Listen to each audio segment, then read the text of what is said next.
Alright, man, so in this video, you know what I'm saying, I want to talk about DLCs getting expanded upon. Now, like I said in my last video I made, nigga, no, I don't want none of these DLCs to tie with the main game. They don't have to.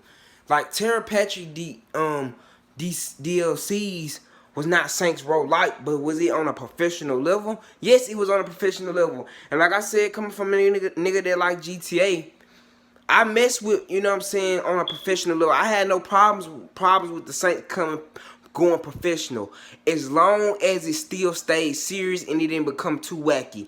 The Saints going against Terra Patrick and DLCs with Autor, that's cool. Even if Saints Row 3 was gonna be about the Saints going up against Autor in the Syndicate, that's cool.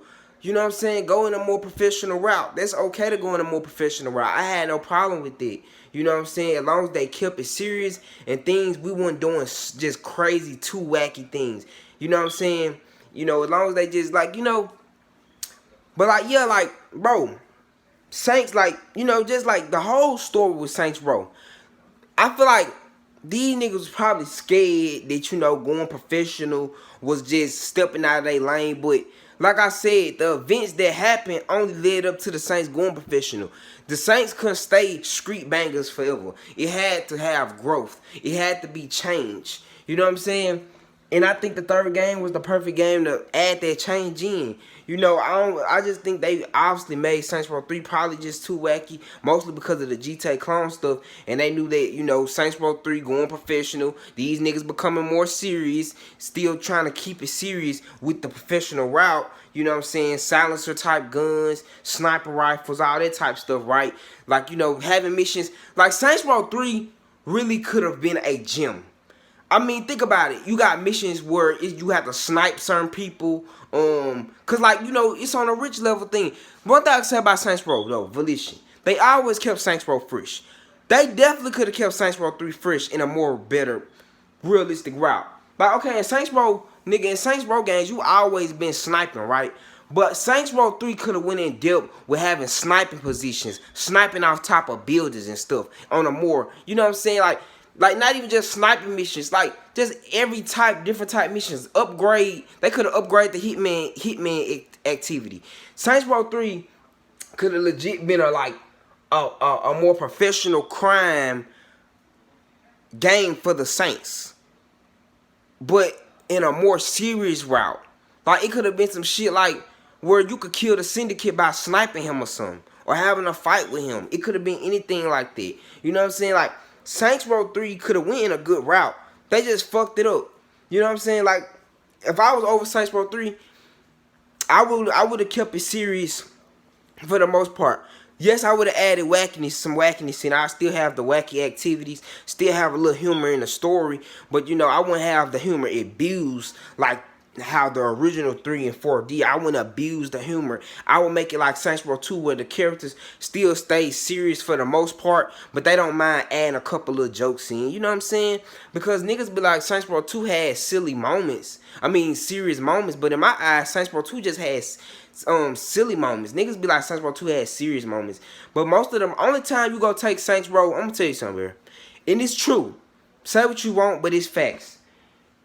Even Saints Row 2, you not finna take Saints Row 2 serious if you not playing as Ken Michael. Simple as that. You not finna take Saints Row 2 serious, cause all the other voice actors in Saints Row 2 are really not even just nothing to really get in depth with. You know what I'm saying? Like, they not really depthful.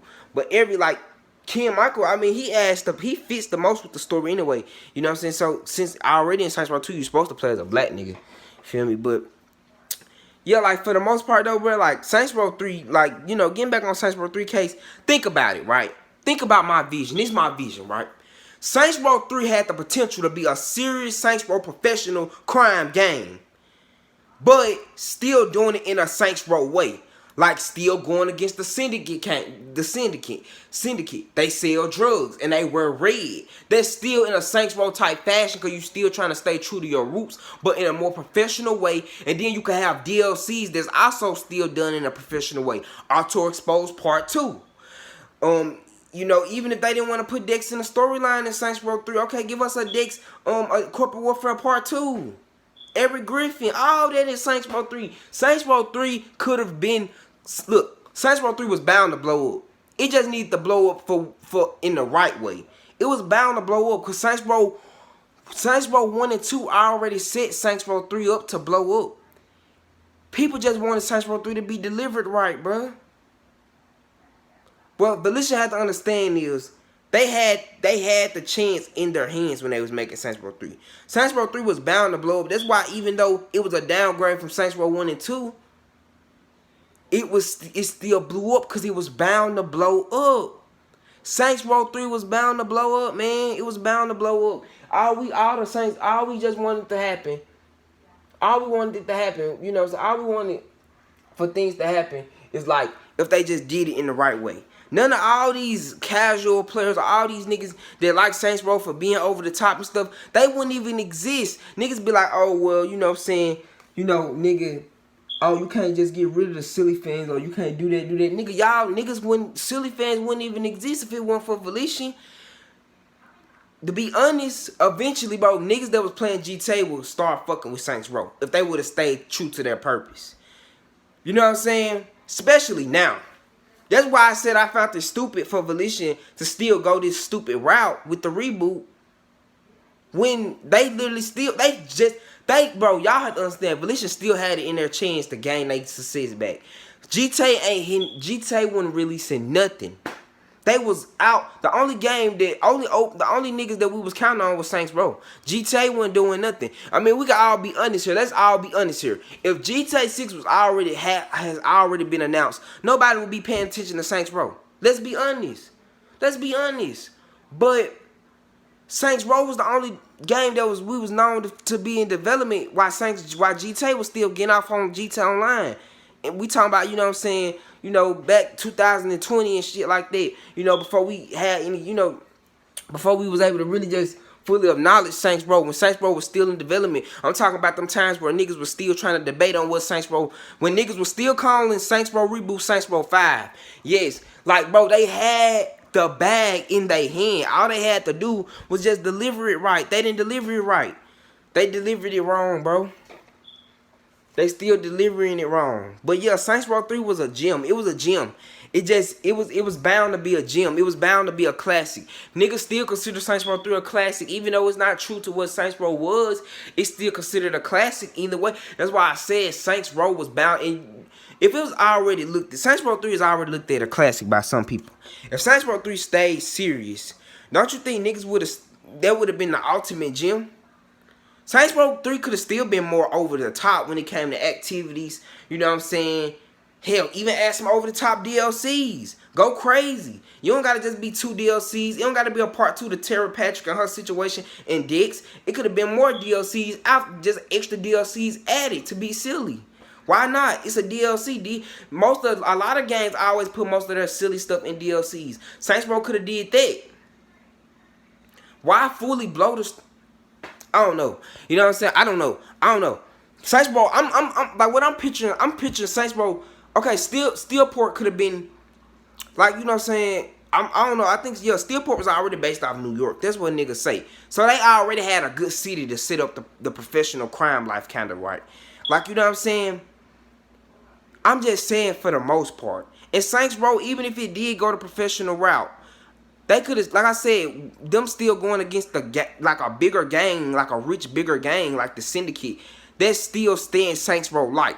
And Saints are still a gang. They could have been a gang that just got money off selling drugs. It could have still stayed Saints Row like, but stepped in a professional way. It could have had its own lane. Saints Row could have been in, Saints Row, like, you know, Saints Row had potential. Like I said, Saints Row did things GTA didn't do. Sequels. You could customize. They was already big on customizing cars before GTA even did it.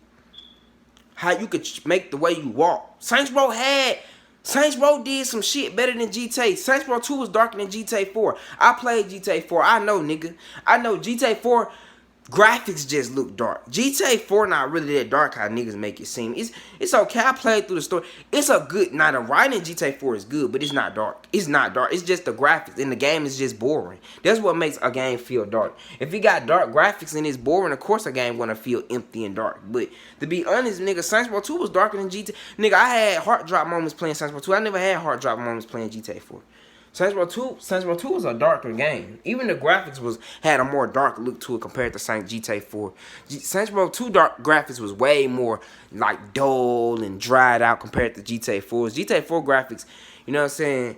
They looked at like, you know, dull and depressing too, but like when it came to which game was darker, Saints Row 2 take the cake low key. It really do. Low key. I say low key because a lot of niggas don't know that, but low key it does take the cake. But yeah, man, let me know how y'all feel in the comments. But I will say, you know, if it came to which one was more, you know what I'm saying, on the grounded route, yeah, GTA 4. GTA was more on the grounded route. GTA 4 is the really only most grounded GTA that Rockstar own. You can't, GTA San Andreas was low-key over the top. Let's be honest. If y'all don't believe me, go replay the game a little bit. GTA 5 is over the top. Trevor being this, every moment of the game, even in serious moments being funny. Hey, just saying. And I feel like GTA 5 was kind of like them, I don't know, like in a way. Like, you know, seeing what Saints Row 3 did and kind of trying to make, I don't know. But I ain't gonna get too deep in all that. I don't really know like that. But yeah, man, you know what I'm saying? Another little rant video. Saints Row 3 could have been a gem. You know what I'm saying? But yeah, I'm out.